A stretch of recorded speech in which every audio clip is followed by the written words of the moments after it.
मच्छर, छोटा सा प्राणी, पर इससे सारी दुनिया परेशान है। सिर्फ इंसान ही नहीं, बिल्ली भी परेशान है।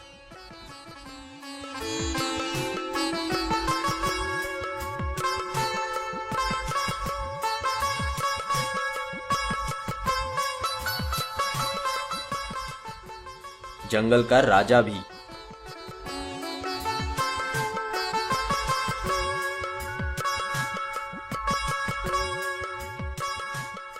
सभी जानवर,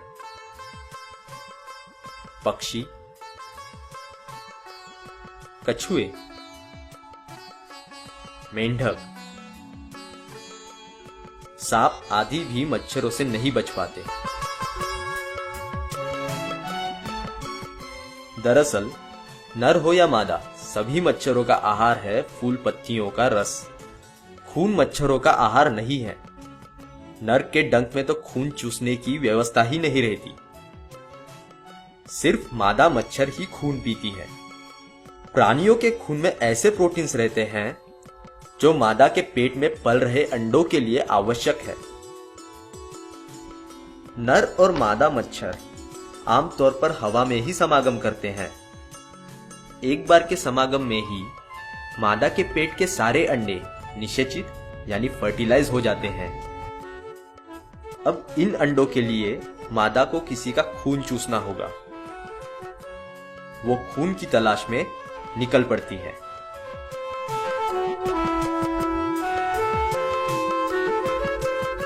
मच्छर के डंक को प्रोबोसिस कहते हैं। प्रोबोसिस में 2 ट्यूब्स रहती है। एक ट्यूब से मादा लार छोड़ती है तो दूसरी से खून चूसती है। डंक चुभोने के बाद पहले मादा अपनी लार छोड़ती है। लार में ऐसे केमिकल्स रहते हैं जो खून को पतला कर देते हैं ताकि मादा आसानी से खून चूस सके। एक बात ध्यान रखें, रोगों के कीटाणु भी मच्छर की लार के साथ ही हमारे शरीर में जाते हैं। डंक का सामने का हिस्सा काफी लचीला होता है। उसे इधर उधर घुमाकर मादा मोटी सी ब्लड वेसल ढूंढती है और फिर ब्लड वेसल में डंक चुभोकर खून चूसने लगती है।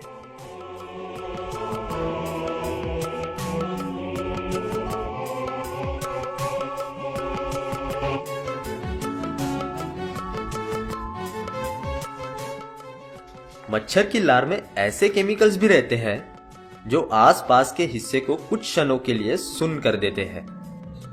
इसलिए हमें खुजाल कुछ देर बाद आती है। तब तक तो मच्छर उड़ चुका रहता है। खून पीते पीते ही मादा पतला प्रोटीन रहित खून पीछे से बाहर निकालती रहती है ताकि पेट में ज्यादा से ज्यादा प्रोटीन युक्त खून समा सके। मादा जितना ज्यादा खून पी सकती है पी लेती है। इसमें उसे करीब 4 मिनट लगते हैं। भरपेट खून पी लेने के बाद मादा 2-3 दिन किसी सुरक्षित जगह आराम करती है। इन 2-3 दिनों में प्रोटीन सोखकर अंडे परिपक्व हो जाते हैं। अब मादा ऐसी जगह की तलाश में लग जाती है जहां वो अंडे दे सके।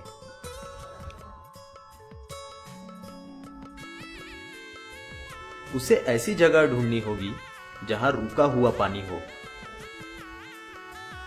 अंडों से मच्छर बनने की प्रक्रिया पानी में ही होती है।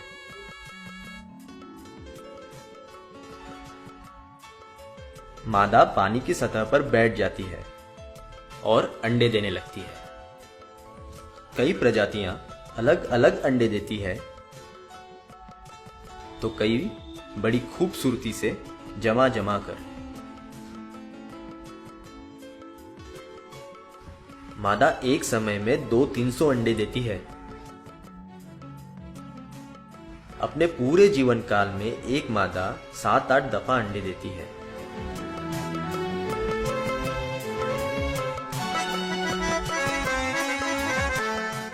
पानी में अंडे छोड़ने के बाद मादा अंडों की अगली बैच के लिए खून के जुगाड़ में लग जाती है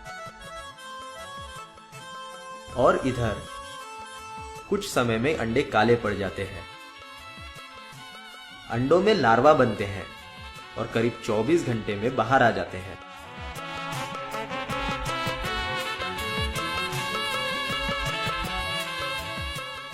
लार्वा में एक ट्यूब नुमा रचना रहती है। सांस लेने के लिए इस ट्यूब को पानी से बाहर निकालकर लार्वा पानी की सतह के नीचे लटके रहते हैं।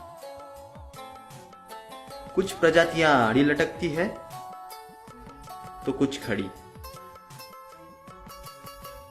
कोई खतरा महसूस हो तो ये नीचे चले जाते हैं। पानी में रहने वाले अलगी, बैक्टीरिया आदि इनका प्रिय भोजन है। कुछ दिनों में लार्वा में से प्यूपा निकलते हैं। प्यूपा भी सांस लेने के लिए पानी की सतह के नीचे लटके रहते हैं। ये कुछ खाते नहीं। करीब 2 दिनों में प्यूपा में मच्छर विकसित हो जाता है और धीरे धीरे बाहर आता है। लार्वा से वयस्क मच्छर बनने की प्रक्रिया करीब 1 हफ्ते में पूरी होती है। ठीक कितने दिन लगेंगे ये तापमान, वातावरण, मच्छर की प्रजाति आदि पर निर्भर करता है।